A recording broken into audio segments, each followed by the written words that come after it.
You're listening to Heaving Bosoms, the podcast where two best friends recap romance novels while relating to anxiety spirals and verbing nouns.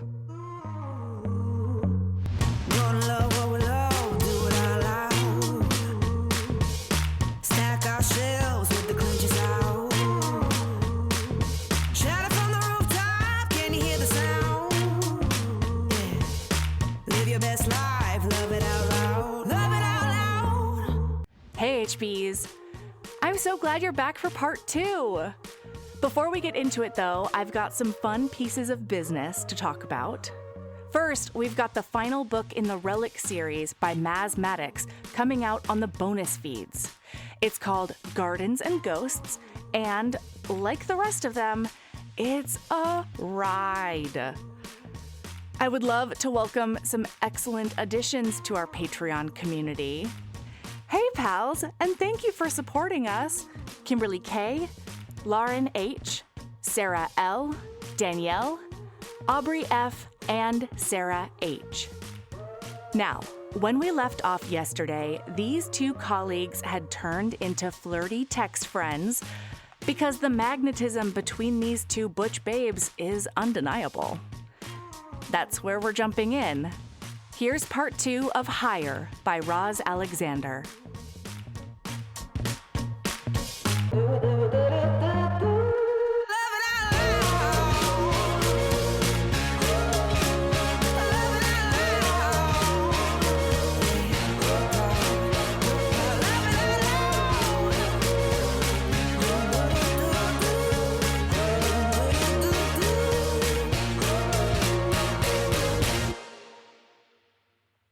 So Annie, I think her name is, question mark. And the next important thing is that she invites Maple down for 4th of July.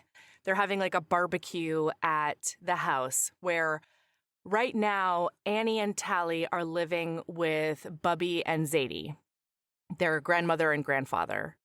Mm-hmm. And so I would be so mad / thankful for a younger sister that pulled this shit on me. You know what I mean? Like, I feel like Roz hit the perfect note of like frustration, but also gratitude in being like, I never would have invited her and I'm really glad she's coming, but what the fuck? And it's fantastic. And then there are a bunch of like slapstick moments because when Tally gets out of the shower, she's only wearing the tiniest towel that's ever existed. Mm-hmm. And Maple is sitting on her bed. I just realized that we're not recording on Riverside. Why am I like this? Thank you for catching that, Sabrina. Golly, we're an hour and 8 minutes into this recording, and Sabrina, just noticed I wasn't recording video at all. I just decided not to today, I guess. How's that going to work on YouTube's? I don't know. Great question. How's that going to work on pulling social media clips? Great. It won't, is what it will. That's what's happening. You know? Anyway, god damn it. You've done audio only video clips before. Yeah, I have. They're just more of a pain in the butt. Anyway. I mean, to be fair, like, I don't know that there's a huge amount of things that were super cuttable so far. That's fair. All right. Anyway. So when Tally comes out, Maple's sitting on the bed.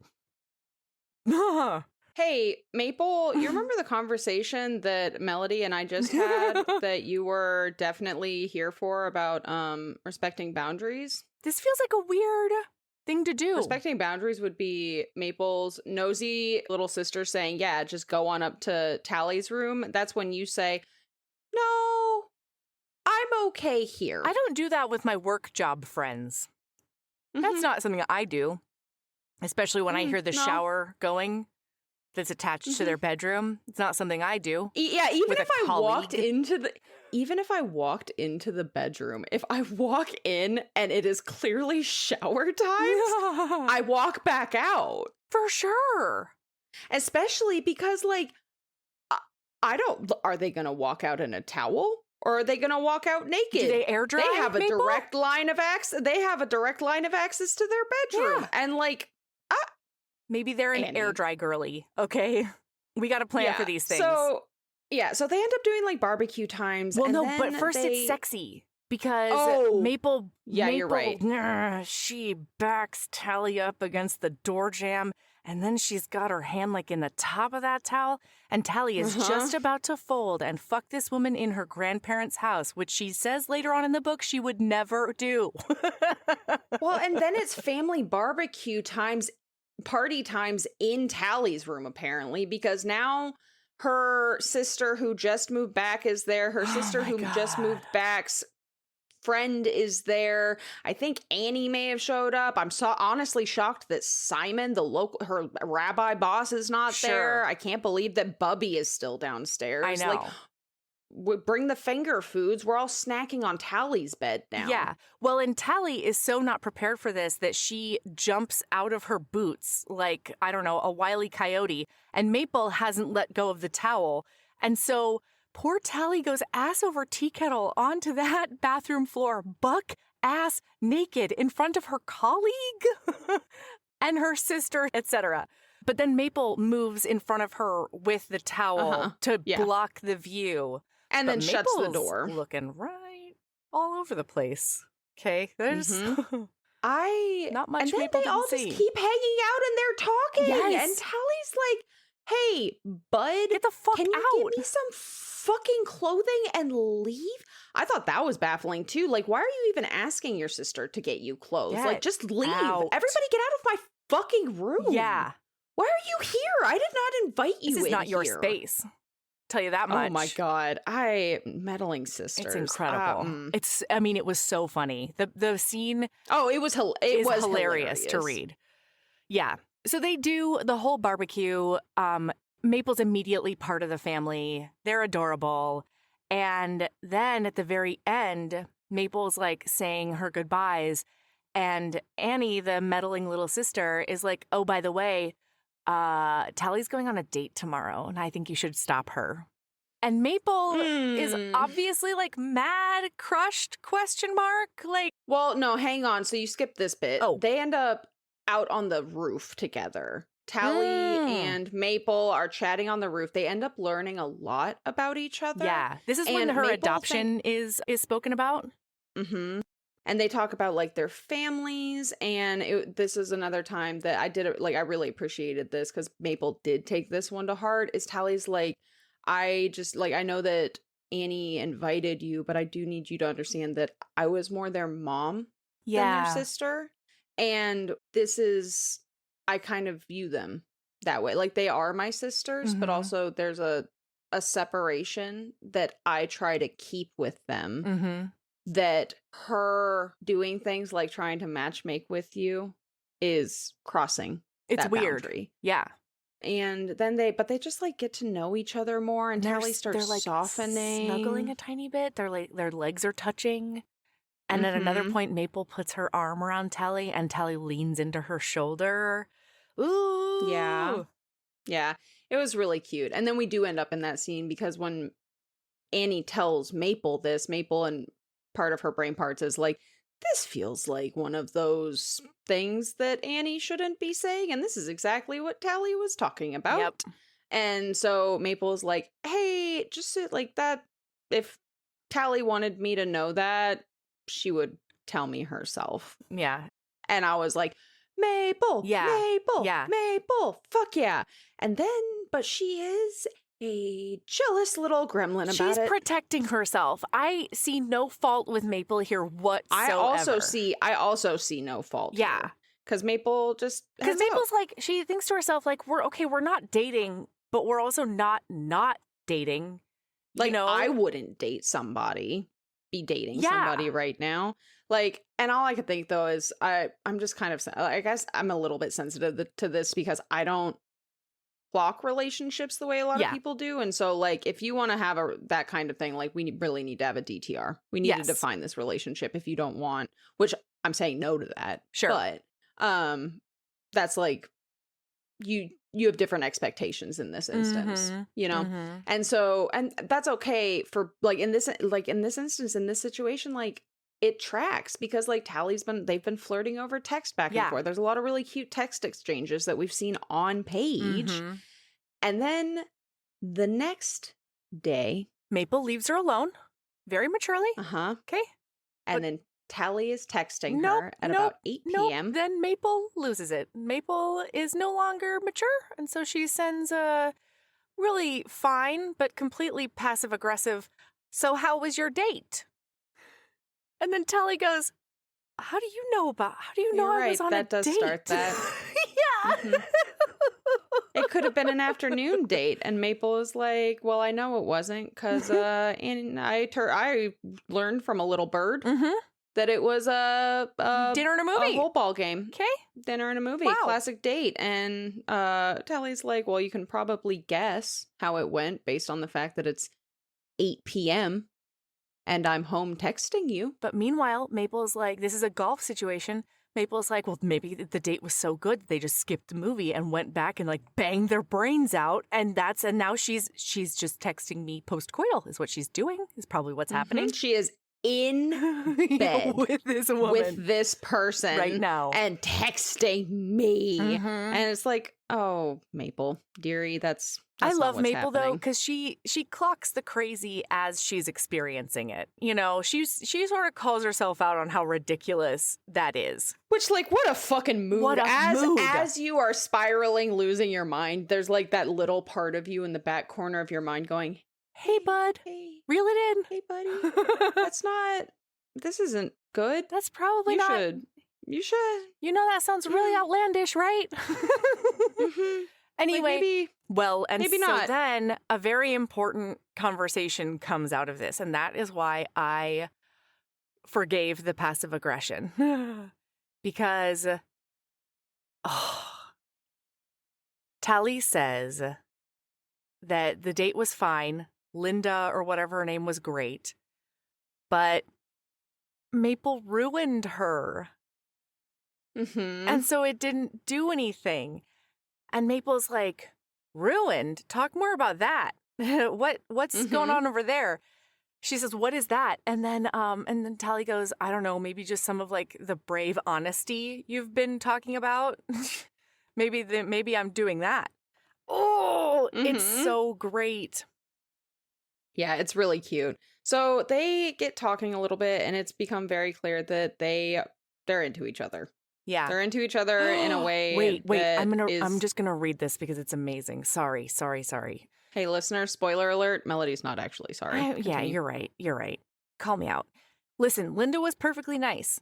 And then she goes, and well, honestly, I sat there thinking about how objectively beautiful she was. Nice. She kept her voice as flat as she could. It was. But also, that's it. I knew she was beautiful, but I didn't feel it. Not like when I look at you. Maple could hear Tally take in a steadying breath, heard the rustling of Tally's sexy, soft body adjusting in the blankets. I feel how handsome you are in my bones. I think about your strong hands on my arms, the way you grabbed me on that first night, the way your binder peeks out, the way your lips looked wrapped around my fingers. I feel it like an ache. I want to hurt like that. And it's just the best. Roz, It's hot. how dare you? And then the best is that Maple goes, ha, ha, ha, thanks. And Tally's like, oh, that's what I'm getting back is just gratitude. I like go on this courageous limb for you, this romantic leap, and I get thank you back. Thanks you. And it's like, yeah, no. And then they have phone sex. Open up. Oh, is this the phone sex This is phone night? sex times. Yeah. Oh, yeah. Because Maple's like, do you want me there? I will. Like, she hops out of bed. She's like, I will go there right now. Yeah. Right this very second. And Tally's like, this is when no. we find out that they're 45 minutes from each other instead of 8 million hours from each other. And that was when I was like, record scratch. What? Yeah. But that's fine. Okay, here we are. What are we doing, Maple? The words were exactly what Maple would expect from her, but they lacked their typical suspicious edge. Whatever you want, Tally. I want you to top me. I'll get in my truck right now, she says. And then she's like, do you want a video chat? And Tally's like, no, for sure not. That's too far. But, you know, you could tell me about some of the stuff you might want to do if you were to top me. Oh, it's so great. Hey, HBs.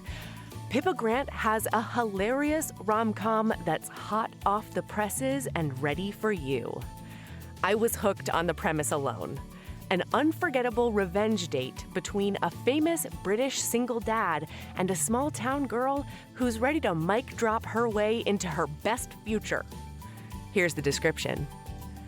I might be the only person not obsessed with Simon Lockwood, Hollywood's hottest leading man and the newest part-time resident of my little hometown. I don't trust the way he's always smiling. No one smiles that much. And I'm clearly missing something because I don't get why the character Simon played on his weird hit TV show is so popular. But revenge is a dish best served cold, just like the dishes on the menu at the restaurant my ex stole from me.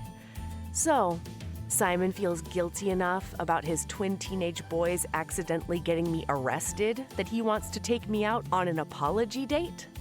I see the perfect opportunity to get mine.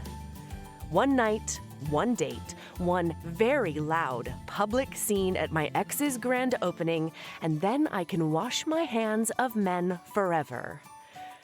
That's exactly how it has to go, because my life cannot handle one more plot twist. And readers agree it's a must-read, okay? One of the reviewers said, Pippa really outdid herself with this one. I loved all the characters and laughed out loud so many times at their shenanigans and swooned at the beautiful romance. Another said, chaos, laughter, heart. This book is pure Pippa Grant magic. A rom-com that will make you cackle 1 minute and melt into a puddle the next. Between revenge dates, chaotic side characters, and a single dad hero who somehow manages to be both a golden retriever and a Hollywood heartthrob, this story is impossible to put down. I put buy links in the show notes, and I have heard through the grapevine that in addition to being on e-reader and on audiobook, that they're gonna do paperbacks with sprayed edges and stuff like that. Look, check it out. I'm putting the links, okay? And you click the links, and then you can find out about sprayed edges or whatever, all right? Oh, rom-coms are needed right now. Bye! Then we get some more texting back and forth, and then Maple invites Tally over to a gallery show that she has, which is a big fucking deal. To be because Maple's this means, date. Ugh. because Tally is, and oh man, when Maple invited her, Maple in her heart of hearts was like, I need to mentally prepare for the fact that she might say no. Yep. And it's going to gut me, but I'm going to go out on a limb and do the thing. And then Tally says yes. Ooh, she says, Maple I'd love is to. So excited. Maple fist pumped into the air before promising to send a follow-up text with the details. When they hung up, she giggled like a child into her pillow for longer than she'd ever admit to anyone. This is the end of the chapter. So cute. Maple's just like such a little darling. Yeah. You know? Yeah. Well, and then the gallery show goes really well. Like, she's meeting everybody. Fatima keeps on grabbing her and pulling her away to, like, dish and chat about things and, you know, get her opinion on things and all the whatever. And she feels like she's really, like, fitting in. And, Tally was back in what was becoming her favorite position, against the wall, watching Maple descend upon her. She'd have to talk to her therapist about what that was doing to her identity as a top. Oh, Carol, maybe I should find a queer therapist so she can stop sweating every time I enter the office and start talking about dynamics. The running commentary about her poor, super straight, traditional older therapist so funny. Was so fucking funny. And also it's so true. This book made me have a moment where I sat down and paused and I was like, man, I really love my kinky poly queer therapist. Yeah. You know? Yeah. Like, I talk about things and she's like, yeah. Like, We know. Yeah. I literally understand in a level that, yeah, like I get it. I Yeah. have lived experience, and it's so nice because like some of the things I tell my therapist, I don't know that I could tell Carol. Not with Carol being medically safe, you know? She would have a heart attack. Yeah. Yeah, like in the spot. I also don't think that Carol would react very well to me going, "You fucking bitch, you're avoiding me." Whereas my therapist is like, "That's a delusion, Sabrina." Oh. Like, I mean, it's a joke. Anyway, Totally. Anyway, but yeah, I think that I don't know that Carol would handle that well. Sure. You know? Yeah. Yeah. So the whole evening goes off without a hitch. And then they are cleaning up. And I loved this because it was very coupley. Like everybody else leaves this gallery show, and then it's just these two together, like putting away the extra hors d'oeuvres and, you know, really just like wrapping the night up. And it was really, really sweet. And then as they're in this like little tiny galley kitchen that's in the studio, she notices that Maple is just sort of like posted up against the counter, just watching her. And she's like, "Oh, is that how it is? I'm just doing all the work and you're watching me?" And Maple's like, "I mean, if you had a view of the ass I'm currently looking at, like, I don't think you would be mad about it." And Tally, I love her because she's like, she's not used to being the object of like such sexual focus. You know Fervor. what I mean? Yeah. And do you still want me to top you, Tally? Maple still stood in shadow, her hands tucked into her pockets, looking entirely at ease. Tally was sure she looked panicked, regardless of her desire. "Yes," she managed. "Yes, what?" "Yes, please." "Turn around, Tally, and put your hands on the wall." No sooner had she complied than Maple was pressed against her, hands firm at her hips, pulled her ass against herself. "Where can I touch you?" Maple whispered in her ear. "Everywhere." And then, wow, we have a real hot finger bang scene with finger sucking. There's a lot going on, and it's there's great. Finger sucking, start to finish. There's some knocking on that back door that happens. It's really great. Wow, it's great it's delightful. stuff. Oh my god! At one point, Maple looks Tally dead in her beautiful ear. Yeah, tell them. And says, "Do you want me to fuck you? Ooh. Do you want me to make you come right here?" Okay, yeah, let's go. Because Tally's like begging for it at this point. Absolutely. And they just get into it, and then Maple says, it was really fun. "I love seeing you like this," Maple said as she circled closer to Tally's center. "Desperate?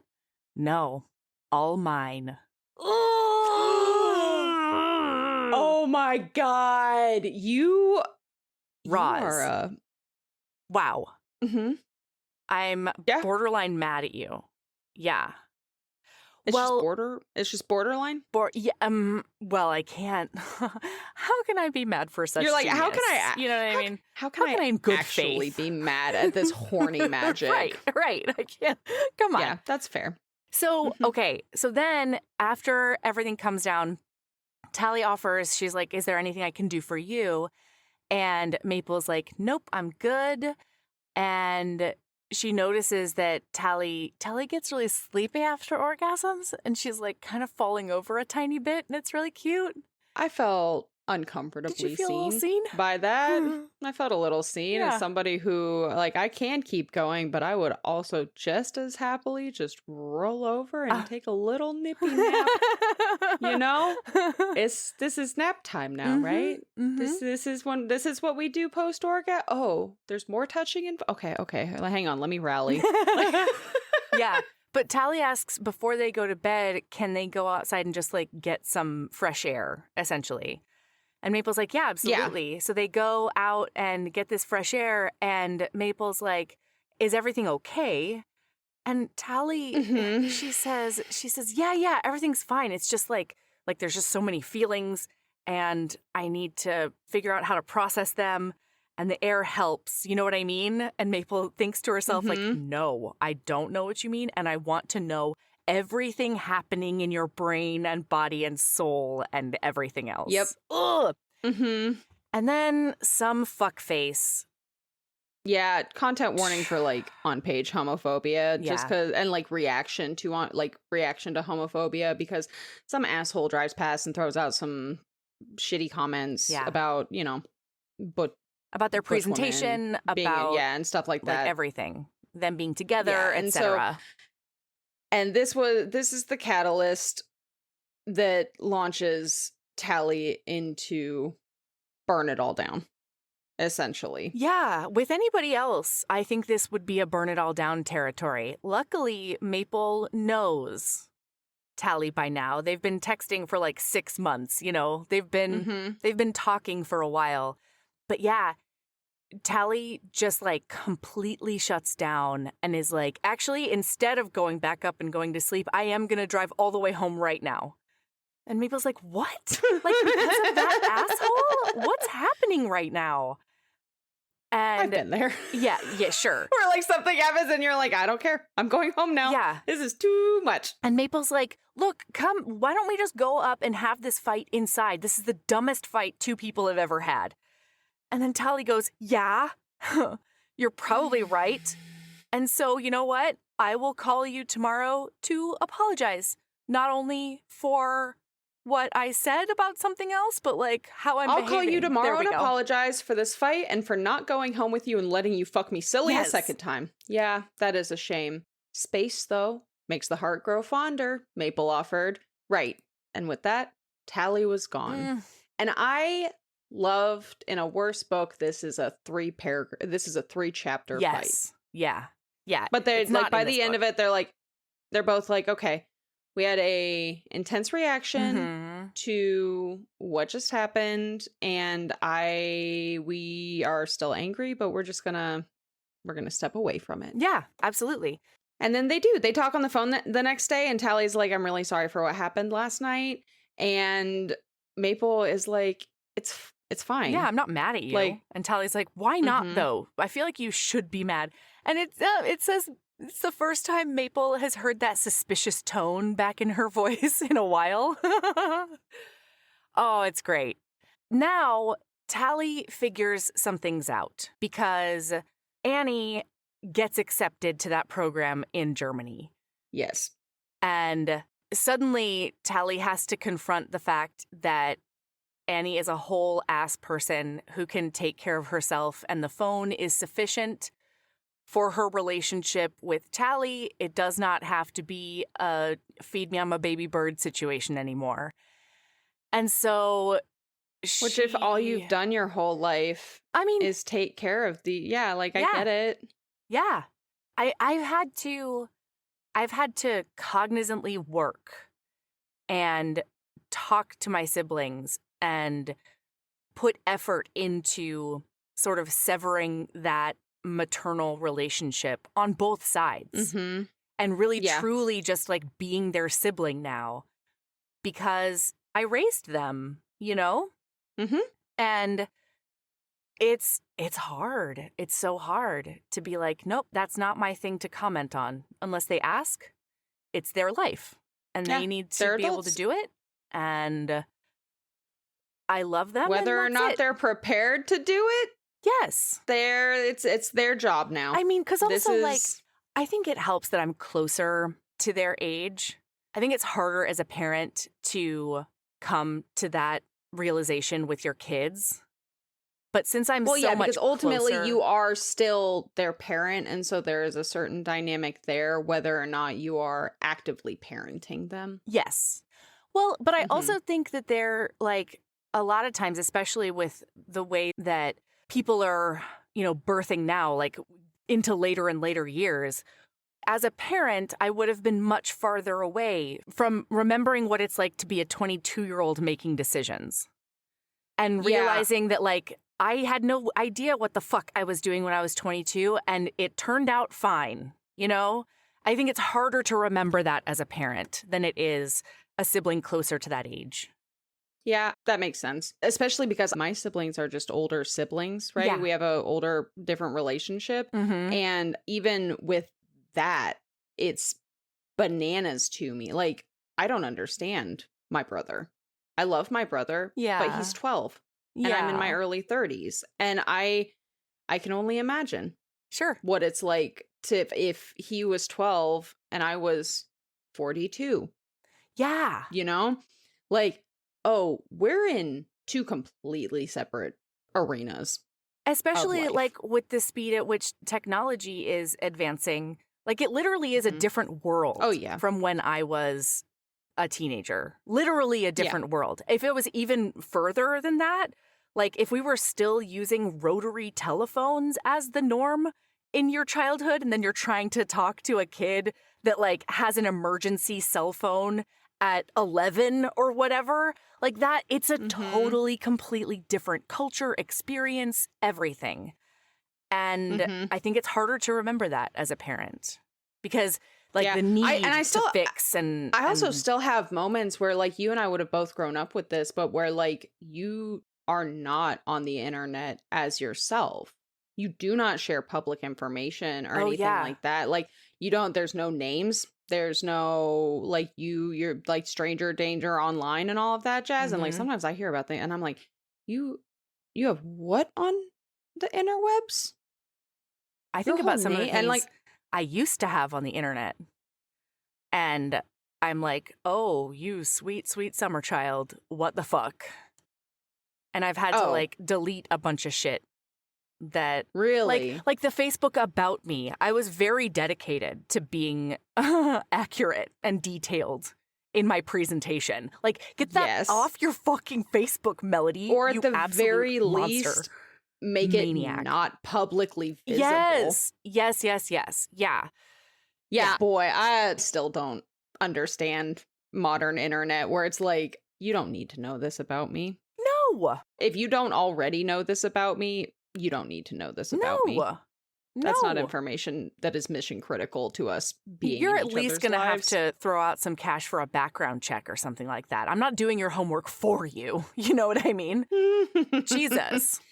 Well, it's also like, I don't know. That, you know what? Never mind. This is a rant that could continue for a very long time.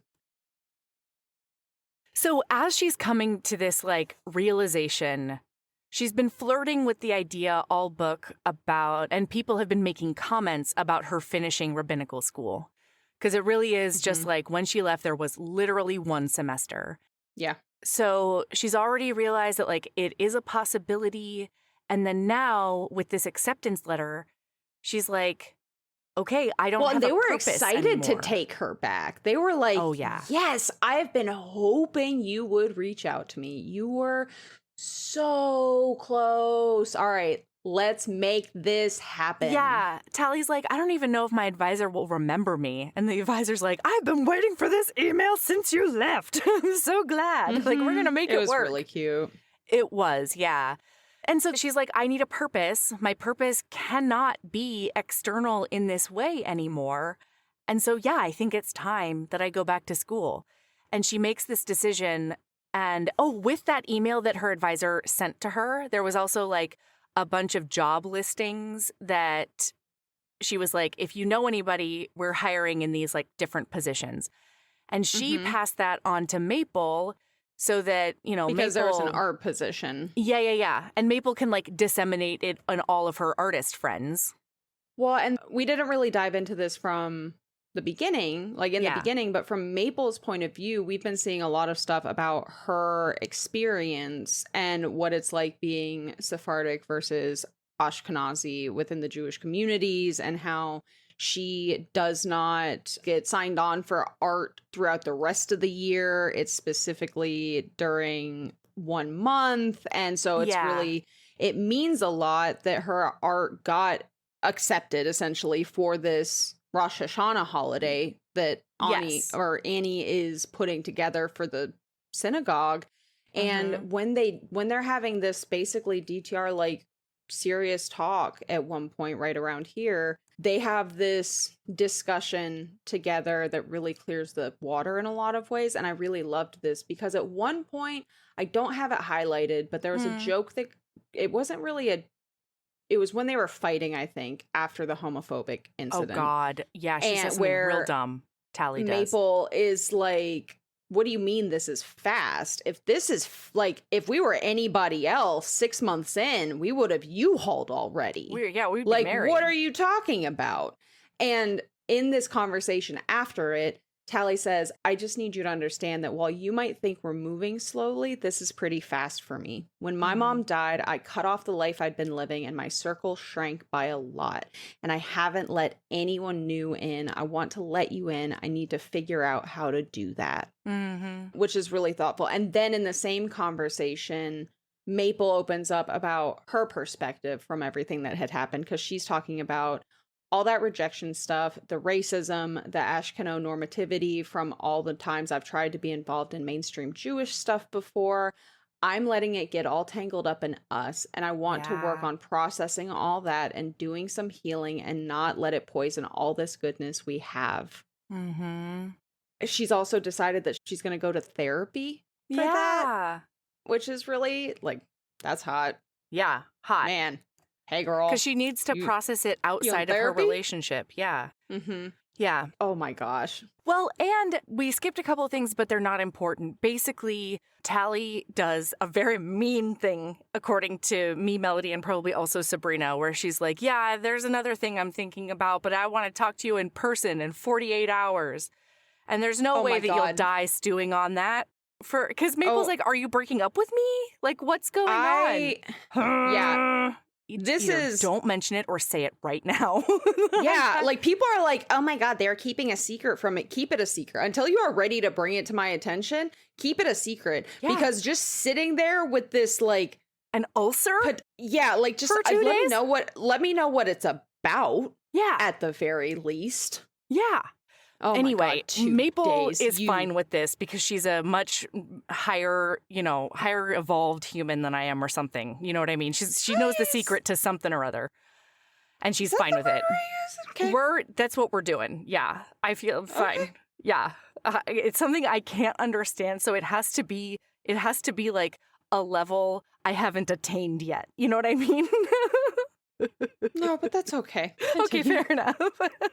It just feels like completely out of reach to be totally cool with that. Especially about something like this that's like it's Schrodinger's conversation. Like this is at the same time this is the most catastrophic conversation it could possibly be, but it's also simultaneously the most amazing conversation it could possibly be. And I'm a negative Nancy. Yeah. And so I'm going to assume that something terrible has happened. I'm going to assume that there was a really pointed meteor strike accidentally and your whole family's dead. My whole family's dead. Somebody's family's dead, obviously. Assume obviously no. Agreed. Couldn't be me. That's fine. That's fine though. That's a me thing. That's a you thing, and we already know that we are fucking the way we are. Gremlins. Yes. So anyway, Maple's totally fine with this, and she shows up at the temple early on Rosh Hashanah to set up the lobby and everything. We get this detailed description of her art that's beautiful, and Annie's giving away native tree saplings for people to take home and plant and other stuff that is totally awesome, and I love it. And anyway, I'm cool. I mean, everything's totally casual, fine. It did sound really cool though. And then like all of the art that Maple had made was like repurposed junk. Oh, Annie had made like seed pods with local wildflowers. Yeah. And I love a seed bomb. It sounded really cool. This sounded like right up my alley. I would absolutely have enjoyed seeing this lobby. Absolutely. Yeah. And everything going on. So Tally breaks the news to Maple. She's like, I'm going back to rabbinical school, but I realized that, like, I don't want to lose you. I can't lose you. And so I really want to make it work, even if it's, like, long distance. Hang on. Yeah. So this was important, and I just remembered it looking at my notes / quotes. Okay. Because she goes to Simon after the sermon and says, "How do you know if you're in love?" And Simon says, "Well, Tally, are you in love?" And Tally says, "I'd know if I'd fallen in love. I'd know if my obsessive thoughts about the way her arms looked while she painted had turned into something more, if these stupid butterflies had taken a turn. So what if every time I see a bee, I think about sending her a picture? I'd know." Oh, shit. And Simon says, "Sometimes we need to be honest with ourselves about what we want. If we just listen, the answer's often already there. What do you need?"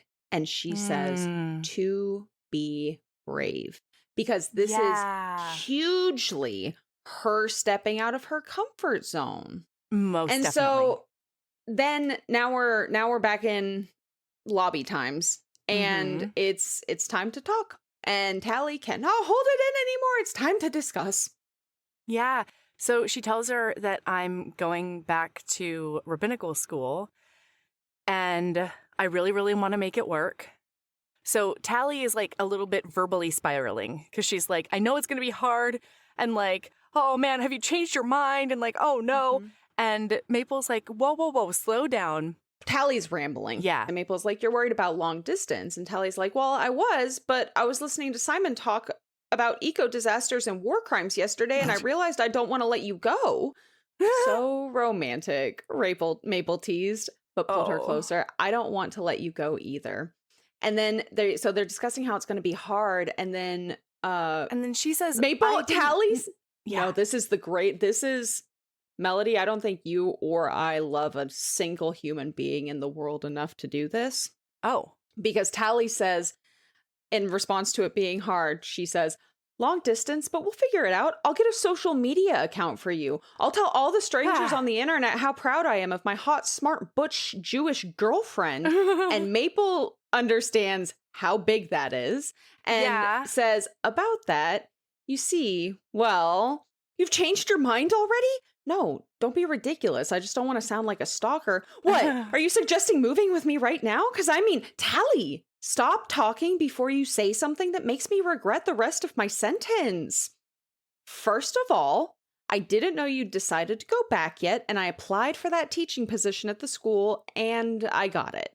So I, too, will be spending a semester at your school.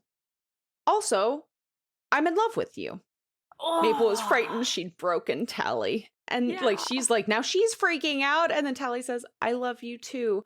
I realized it this morning, but I think it's been true for a while. I blame all your flirty text messages and all your sweet gestures. I have no idea why you're in love with me, though."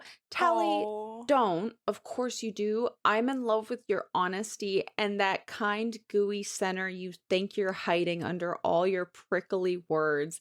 And then Tally says, "Well, then I guess I can look past the fact that you're following me to school." It's very cute. It's very really cute. And now it's epilogue. They're together forever. They are going to school together, and they decide to have a little quickie on the side of the road in Maple's truck.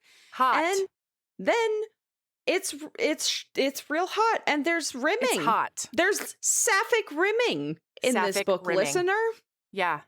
Wow. People with vaginas can also like butt stuff. It's great. Absolutely. Roz, it's you wonderful. Wonderful being. Jesus. Delightful. Yeah. It was just wonderful. And it was like it was heavier. Like I said romp. It's a little bit more heavy than a super lighthearted romp, but it was just so good. Also, Sabrina, on that note, did you see the email from Bianca? An email in our inbox? Did listener listen? Did listener message us sapphic romps? Yeah. Not heavy God. sapphic romances is the subject. Hi, heaving bosoms. Per the request in the Honey Girl episodes, a couple of lighter sapphic romances are by Corellia Stetz Waters and are titled Satisfaction Guaranteed and Behind the Scenes. Okay. All right. There we go. Hooray. I'm excited to read those. Listener, Thank you, HB Bianca. We've been getting a lot of listener response to like calls I to fucking love listener it. for like information. It makes me so Yeah. fucking happy. Like, Yeah, oh my God, we're not kidding. We want the information. totally. We've been getting so many responses and it makes me very happy. Well, because, would you also like another one that was not solicited but is for you? The subject is for math lovers. And Amanda wrote in and said, Wait, I'm listening to your podcast when have we now. talked about Matt? Okay, sorry. I'll let you do. I'm being a very much a tally right now. Okay. Ooh, sorry if you heard the chair squeaking in the background. I'm so excited. I'm sitting up straight. What? They're sitting up straighter. Yeah. Okay. I'm listening to your podcast right now. This is the episode about Honey Girl. And Sabrina, you just talked about your love for math. The way you talked about it, I was flooded with everything I felt listening to this episode of LeVar Burton Reads. And the title of the episode, I'll link it in the show notes as well, is Immersive Remix, The Simplest Equation by Nikki Drayden. Huh. It's a little 34-minute podcast episode, and it's all Okay. for all the math lovers. There you go. Okay, math lovers. I know there's at Mhm. least a few of you out there listening to us. Yeah. We are one. We are clammed up and Mm. embracing each other in Yes. our love of math. Little Oh my math God. shack. All math lovers. That was a me. That was a call I out know. to me. Ooh, I I'm so know. excited. I'm excited to listen to that. Okay. Hey, Melody, what's Yeah. your lady love? My lady love is a little ditty that came out earlier this year. I don't know if Service Tops needed it, but in March, Chapel Roan came out with an anthem for Service Tops. Okay. And it's called The Giver. If you ever thought to yourself, what's missing in my life is a country music song by Chapel Roan, this song is for you. I'm going to read you some of the lyrics. They're incredible. Mm-hmm. Chapel Roan is just like this LGBTQ icon unlike we've had in a while. I feel like Lady Gaga walked so that Chapel Roan could fly. Mm-hmm. And I love that everything she does is queer or supports the queer community, etc. My favorite thing about Chapel Roan is that she protects her privacy and Yeah. demands respect from people. Like I remember there was a lot of discourse when she called out that pap that one time at one of those things, and she's like, "I remember you. You were a fucking asshole to me last time," and everyone was like, "Mur mur mur, ba ba ba ba ba," and it's like, you have no right to. Yeah. That's my favorite. Yeah, thing you about don't, you're not entitled to my time in that way. Yep. Okay, so some of the some of the lyrics are, "'Cause you ain't gotta tell me, it's just in my nature, so take it like a taker, 'cause baby, I'm a giver. Ain't no need to hurry, 'cause baby, I deliver. Ain't no country boy quitter, I get the job done." Okay. It's so I good. don't recognize these lyrics. I'll have to go listen to this. It's so good. And the music is so good as well. Ugh. The very first lyrics in it are, "Ain't got antlers on my walls, but I sure know mating calls from the stalls in the bars on the Friday night." On a Friday night. It's so good. Hey. Yeah. Not subtle, Chapel Roan, and I dig that No. about her. Mm-hmm. That's my Yes. favorite thing about Chapel Roan lyrics is like you can like they're good for just like singing and bopping along, but the minute you actually clock in and listen, you're like, oh, this is a deeply sapphic song, which is really Yes. nice because there's been so much discourse just in general over lifetimes of like this is definitely like secretly about like being very queer, and I'm like, I want you to say the quiet part out loud though. I Can we say the know. quiet part out loud? Is that a thing that we can know. do? And Chapel Yeah. Roan is like, I want to go down on you in the front seat of my car. Yes. And I'm like, all right, let's lick pussy in the Here front we seat of a car, are. Chapel Roan. Yes. Yeah, she's fantastic. Yeah. And I don't know. I love because, I don't know. I think I keep on relating her to Lady Gaga because she was of our time, right? Mhm. And Lady Gaga was very, very clear about being an ally. Yes. But I just love the fact that we can celebrate this like firmly in the community queer icon, you know? Yeah. It's so wonderful. And the fact that she always has like drag queens in her videos, and I love her. I fucking love her. Anyway. And then she'll do quirky things like have her grandparents in her videos. That's so fucking cute. And it sends cute. the signal that being queer is a family event. It's like it's part of your identity that goes with you in all places, and it should be welcome in all places. You know what I mean? I fucking love it. Anyway, sorry everyone. Hello. Don't be Have you sorry. seen the music video where she dates a siren? She gets her heart broken by a siren. It's incredible. Hey, listener, this episode won't be out yet, but I do talk next, and I think at some point in the podiversary, I remind everybody that things we learned this year is I don't need to be there on a Saxon James episode. And I don't know that I need to be here for a Chapel Run Lady Love. I'll just keep going. Well, this was exactly the experience in Puckboy where I'd open my mouth to say something and then because I would give you space to continue, but you wouldn't. And so then I would open my mouth to start talking and then you would jump right in. The thing I have to say. Yeah, you'd be like, you're like a little chipmunk. Oh, a little squirrel hiding nuts for the winter, except it's you're a little squirrel talking about Chapel shoving Roan nuts down for your the throat. life. Yeah, it's fine. We love it. We love it. I support you. Thank you for letting me foie gras you with my nuts. You're welcome, everyone. What does that even mean? I was forcing nuts down your throat. Is that what foie gras means? Yeah, it's a really mean practice in which people force feed geese so they get super, super fat and then they're slaughtered. It's like keeping a veal in a teeny tiny, tiny little cage because you don't want them to develop actual muscles. I was just about to say that I thought foie gras was a food.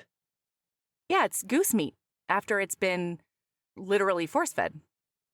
You learn new Isn't that upsetting just a things whole every thing? single day. Yeah. Listener. Yeah. Uh-huh. Okay. I won't eat either of those things. Well, Fucked up. I was about to delight listener in the fact that we have apparently our podcast Lady Love today is music. That's our theme. Great. That's still co-lady love. I'm so It sorry is. I brought it down with a foie gras. You're fine. reference. I learned. That's a funny thing to say. I did it with my nuts, Sabrina. Okay? That's all. That was the joke. That's fine. I get it now. I get it now. I'm just not laughing because I'm processing that. I think what I'm actually really I know that there's a lot of fucked up, miscellaneous practices as far as meat is concerned. I think the part that I'm actually processing is that foie gras is a verb. It's an action. I don't know that it is. I think I might have just made it into that. Are you fucking kidding me? I'm pretty sure it's just a noun. I think it's just a dish. But the way I reference it is to foie gras someone or something. Melody, you just fucking rewrote my culinary brain, and now as a Google, you're correct. It is foie gras is just the name of the dish. It's not like all it is. If you do something else with it, they think it's just fat, miserable goose. Fat, miserable. I did get a little bit fucked up though because you made it sound like it was the meat of the goose. It's not the meat. I was like, you rewrote everything that I was even potentially aware. Like every single thing I thought I knew about foie gras was wrong according to what you just said, and it broke me a little bit. Okay. And now that I've Googled, nothing I knew was incorrect. Everything I knew about foie gras was in fact accurate. Yeah, it's fat, miserable goose, French style, right? Liver. It's their liver. Yeah. Specifically. Yeah. But I don't think of, if you say goose, I'm not thinking of the liver. If you say, I'm feeding you fat, miserable goose, I'm thinking like fat, miserable goose breast or fat, miserable goose wing. That's fair. You know? Yeah. No, I hear you. Right. But I'm pretty sure they force feed them specifically for that dish, don't they? I Don't don't. you want, That's like, a not really the fatty problem liver? here. That is not the problem here, Melody. That's The not the problem is problem. not the. Psh, no. Oh my goodness. All right. Well, anyway, on a happier note, listener, my lady love, as of this episode coming out, I am being in the future and making the assumption that this was fantastic because I can't imagine it not being fantastic. Sure. My lady love is going to concerts with your buddies, seeing concerts with your Ooh. buddies, because as of this episode releasing last week, I got to see Hozier with a couple of my besties over in New Orleans. Mm-hmm. And then as of actually the day that this airs, Mm-hmm. I am about to be on a plane to visit a friend of many, many years who we met because of Heaving Bosoms. We would Mhm. not know each other without Heaving Bosoms way back in the Gap. We're gonna meet, and this is all happening because we're going to a Sleep Token concert in Ooh. Minnesota. And so it's just, 2 weeks in a row of fun music times with good friends. And so that's my lady love. Go see live music with your buddies, even if it's just, love it. a little local. If it's a little local band, awesome. If it's a big old honker band, awesome. Yeah. Yeah, All right. maybe they honk. Okay. Like a goose? No, not, well, maybe Like a happy a- one, a happy goose, a Canadian Like a one. foie Like gras? a Canada goose. Can honk Is like happy? a Canada goose. Is happy the word that you're going to use to Free. describe a Canadian goose? It's Canada goose. I said it wrong the first time. Did you know that? No. There are no Canadian, well, I mean, there are Canadian geese, but but apparently saying Canadian goose is wrong because the name of the bird is a Canada goose. Hey, Even if listener, they're I don't born know in if you know this, America. but we're actually transitioning into an animal knowledge podcast because if you're on Patreon, you will have recently learned about lizards and buttholes and Yeah. alligator penises. Yeah, This always week, hard. Yep. This week on the public feed, we're going to discuss sad, fat, force-fed Canada goose. I don't think they're ever Canada ones though. I think they're mostly the white ones. Anyway, the point of this is I'm just fascinated that you use the term happy to be the descriptor for geese when colloquially, anecdotally, Yeah. geese are harbingers of doom. You Well, know? they're But I guess they're happy about it. No, they're not harbingers of doom. They just don't want you to fuck with them. Just respect Did I their s- boundaries. What did you just What? say?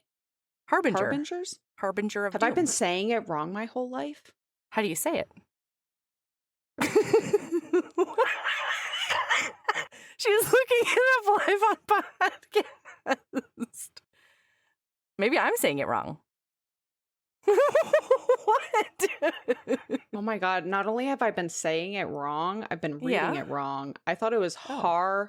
harbinger Oh. because I see why. it You- bring. yeah, I it think brings that it. my brain brings the. Yeah, it's a This is- harbinger of this might be doom. more- This might be more embarrassing than Nah. epitome and hyperbole. Nah. Do you know how often I say harbingers of doom to people? Why has nobody, not once, I have been let down by all of humanity. Have they just been? Have they just been I being say- polite? Harbinger. Yeah. Oh. They yeah, don't 'cause bring if the I- har. If I Google harbinger, which is what I looked up, Mm-hmm. the very first thing that comes up is a maps to Harbinger. Oh my god, no, that's Harbinger Drive. There's no such thing as Harbinger. No, I think the first thing that would come up is the search thing be like, do you mean harbinger?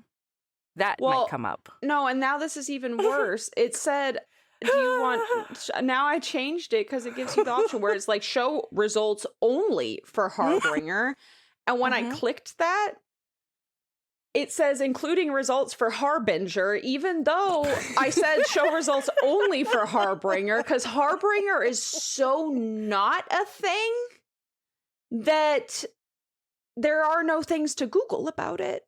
Yeah. Oh, I'm so sorry. The first time it comes up on this list of search results is harbinger versus harbinger. Commonly mistaken. Commonly. You're not alone. Commonly confused words. Harbinger's not a... This is like an intensive purposes situation. You're fine. Now you know. Oh my God. And now I'm fucking ending. Now I'm looking. Oh my God. Now I'm learning the history of fucking words. I can't. Including harbinger? Do you know where harbinger came from? I don't know where it came from. I didn't even know it was a word until I learned I was this many seconds years old. Melody. You said you were reading about it, so I thought maybe. But I had to stop. I was skimming it, Melody. Okay. Oh, I was cruising. I was cruising to clarify that yes, I am in fact. Wow. You are in fact now correct. I was right about this is really a zero-sum game here. I was correct about foie gras, but I was wrong about harbinger. Mm-hmm. There's no winners here. We're all winners, I think. There's no winners here, Melody. Because now you're correct. And it was funny. Those are two big ups. Okay? Well, unfortunately, because and now you get to beat up everybody who's ever heard you say harbinger. No, unfortunately, because it's a 50-50 thing, I will continue to get them mixed up. If there was a third part of this, like habinger, then I'd be able to remember which was which. That is the third one. If there's only, what's the definition, Melody? Of a habringer? Is that what you said? Mm-hmm. Or habinger. Except no, the problem is that once, I don't know what it is. If there is an even number of words that could be whatever, I'm gonna flip-flop them. Yeah. I don't know. I have a brain. It does things. Anyway, habringer is a person who works solely in the back of a haberdashery. So, well, then that doesn't the third one. work because they only bring up the worst. Harbinger and harbinger technically would have the same definition, so it still doesn't work because it's the same. Anyway, it doesn't matter. Hey, listener, keeping a badass and love yourself as much as you love finding out you are the best. You were both right and wrong about two completely separate opposite ends of. Actually, no, I guess they're related because didn't we just say that geese? Yeah, but not specifically their livers bring the doom, I don't think. Yeah. You don't think that the doom lives in the liver? I don't know. I feel like the doom might live in the liver simply because it's being filtered out in the liver. Oh, see, I would say you went real biological about that. I was going to say that foie gras seems like a rich people thing, and boy, we have some issues are with the harbingers of doom. Yeah. Mm-hmm. Yeah. I feel like billionaires are like, what would you like with your breakfast? Oh, I'd like some foie gras and really expensive caviar from poorly paid people in countries with no Hey, y'all, healthcare. Remember in these divisive times, just remind yourself, remind your loved ones that it's not and shouldn't be left right. It should be. We should all remember that it's really top bottom. Okay? That's who we need to direct our ire towards. It's the fucking billionaires. Okay. That's all. Hey, I would just like to clarify, because we had a pretty expansive conversation about sexual tops versus bottoms in this episode. That's not what Melody's talking about. Top 1%, bottom 99% is what I'm talking about. You do whatever you want to in the bedroom or in the meadow. All right, eat the rich and enjoy your nuanced sex lives and gender presentations. Ooh, love you, bye. Love you, bye. Oh my God.